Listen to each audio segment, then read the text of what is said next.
Hey everyone, and welcome to This Explainer.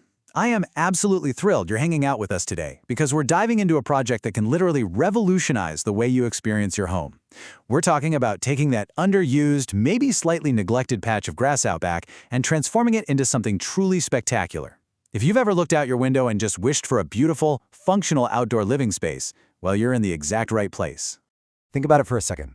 What if you could turn your backyard into a cozy, stunning four-season living room? And honestly, the best part is that you can pull this off without breaking the bank. And no, you absolutely do not need a master's degree in architecture to do it. Even if you're a total beginner, I promise you, by the time we wrap up here, you're going to have the actionable insights you need to make this vision a reality. So, here's our roadmap for today. We're going to cover an oasis in your yard, planning and legal requirements, choosing materials, step-by-step construction, protection and maintenance, and finally, finishing touches. Section 1. An oasis in your yard, the transformative power of a pergola. Let's start with the why. You know, a pergola isn't just some random pieces of wood and metal thrown together. It is a totally versatile extension of your home that adds serious aesthetic appeal. Unlike a standard awning, an open roof, especially one with adjustable louvers, gives you this brilliant filtered natural light and incredible airflow, all without trapping heat. Plus, you can grab these in really budget-friendly prefabricated sizes like 3x3, 4x3, or 6x3 meters. It even acts as a super smart physical barrier, letting you neatly divide your chill zone from, say, the kids' play area or your vegetable garden. Section 2. Planning and legal requirements. Navigating the zoot laws.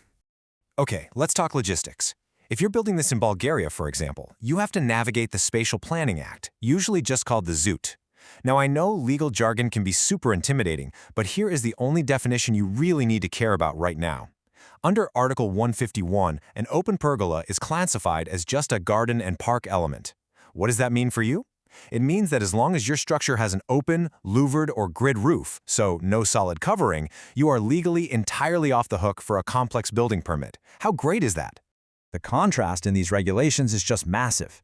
If you go with an open pergola, you skip the permit, you can build up to 2.5 meters high, and you can generally drop it much closer to your property line. Usually about 1 meter away is recommended just for water runoff.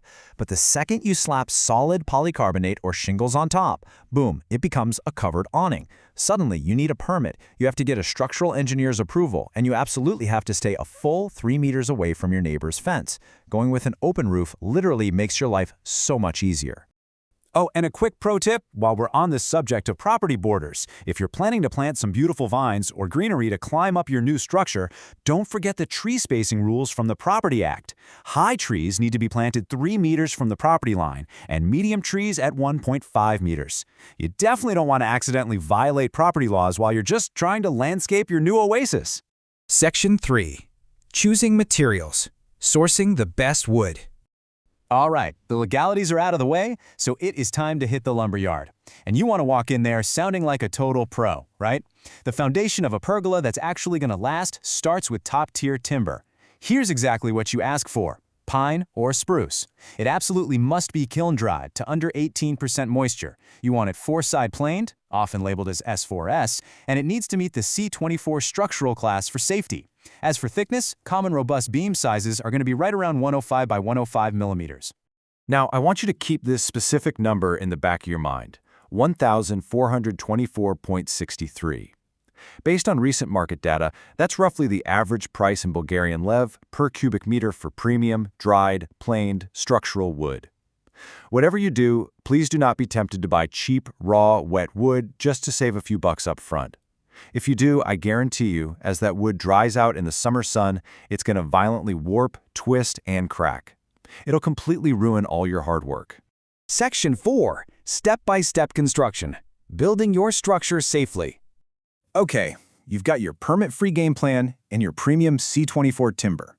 Now we cross the threshold into the actual physical build. We're going from the ground up here. Step 1 is securing your foundations and installing your metal anchors. Step 2, you're raising your vertical posts. Step 3 is locking in those horizontal main support beams.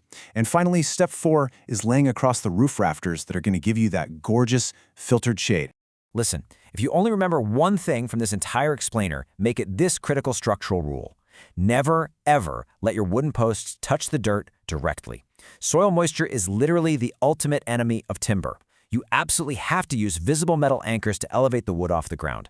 And always assemble your structure using stainless steel fasteners, otherwise regular screws will rust and bleed ugly stains right into your beautiful wood. Section 5. Protection and maintenance. Defending against the elements.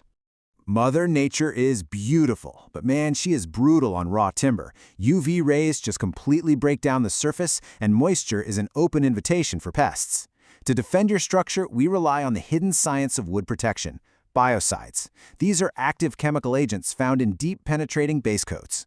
They basically fall into two camps: fungicides, which stop mold and rot dead in their tracks, and insecticides, which keep the wood-boring bugs away. Products like Belinka's Base or Impregnant pack a heavy dose of these to form your very first line of defense right down deep inside the wood fibers. Now, there is a major misconception out there that you can just buy a 2-in-1 magic product and be done with it. Honestly, proper protection requires two very distinct steps. Step 1 is impregnation. That's a thin liquid that sinks deep into the wood to deliver those biocides we just talked about. Step 2 is the surface coating, a much thicker layer that sits on the outside, acting as a tough physical barrier against the weather and harsh UV rays. You really need both if you want this thing to last. So how exactly do you choose that final top coat? Well, let's look at a quick comparison of two top-tier options. If you're going for a slightly matte finish that penetrates a bit more into softer woods, a product like Lasor is your go-to, and you'll get about 10 to 12 square meters of coverage per liter. But if your pergola is going to be sitting out there getting blasted by intense, direct sunlight all day long, you really want top Lasor UV+. It's thicker, it's glossier, it offers extreme UV protection, and covers about 8 to 10 square meters per liter. Okay, pay super close attention to this timeline because it contains a fascinating detail that catches a ton of DIYers off guard. When you first build your pergolas at month 0, you apply your 2 coats, right? But over that first year, the new wood actually breathes. It expands and contracts with your backyard's microclimate, and as it does, it forms microscopic, invisible cracks on the surface. Because of this, you absolutely must go back and apply a refresher coat exactly 12 months later to seal up those microcracks. Do this one simple thing, and your pergola is going to last a lifetime. Section 6. Finishing touches. Making it your own. We are finally in the home stretch. The structure is up, it's legally totally sound, and the wood is fully protected. Now is when that wooden frame actually transforms into a true 4-season living room. To completely defy the wind and rain, think about adding wind-resistant blinds or track-guided drop screens. You can drop in some stylish outdoor patio heaters for the winter chill, invest in some high-quality weatherproof furniture, and hey, maybe hang some airy summer curtains to really dial in that luxury resort vibe. Just a quick responsible disclaimer before we officially wrap up. While we have covered a massive amount of ground today, this explainer provides general knowledge and inspiration. Think of it as the ultimate DIYer's rule to measure twice, cut once. You should always consult with local professionals regarding your specific structural engineering needs or those hyperlocal zoning laws to make absolutely sure your project is safe and compliant. Taking on a project like this is basically a DIY hero's journey. Yeah, for sure. It takes planning, sweating over regulations, and really carefully treating your timber. But the ultimate payoff? It is profound. A pergola is so much more than just a pile of wood and metal. It truly becomes the beautiful backdrop for your family's absolute best memories for decades to come. So, I'll leave you with this final thought. Look out that window one more time. Your backyard is out there just waiting for a change. Armed with all this new knowledge, what is your perfect oasis actually gonna look like? It's time to grab a notepad, sketch out your dream, and start planning. Thanks so much for joining me on this explainer today, and happy building!